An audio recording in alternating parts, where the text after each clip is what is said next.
E aí, pessoal, tudo bem? A gente vai falar hoje sobre se a análise em cima do Fernando Diniz, treinador do Fluminense, mudou a partir do momento que ele assumiu a seleção brasileira.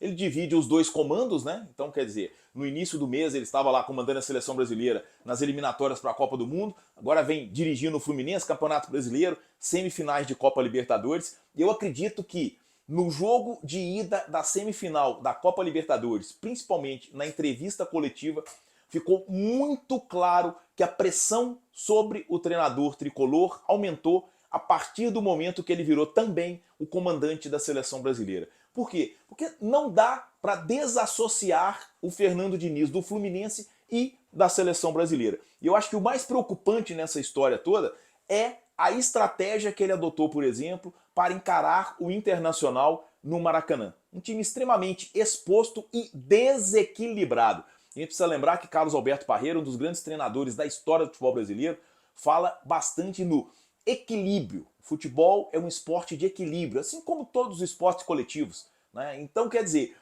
escalou um time extremamente ofensivo, frágil na sua marcação e ficou extremamente exposto a um Internacional que tinha muito espaço para o contra-ataque. Claro, com tanta gente boa de frente, como Arias, Cano, Keno, John Kennedy, Ganso, a criação iria acontecer e o Fluminense saiu na frente.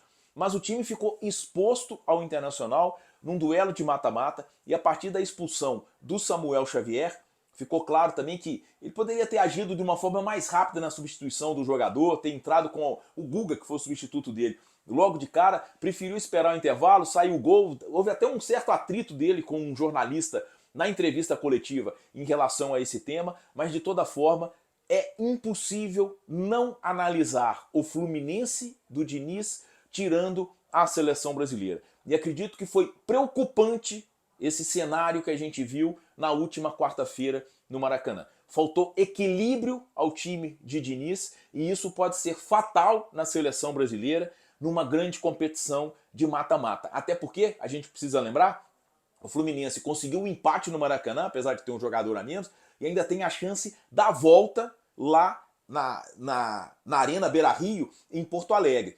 Em Copa América, em Copa do Mundo, essa segunda chance não existe.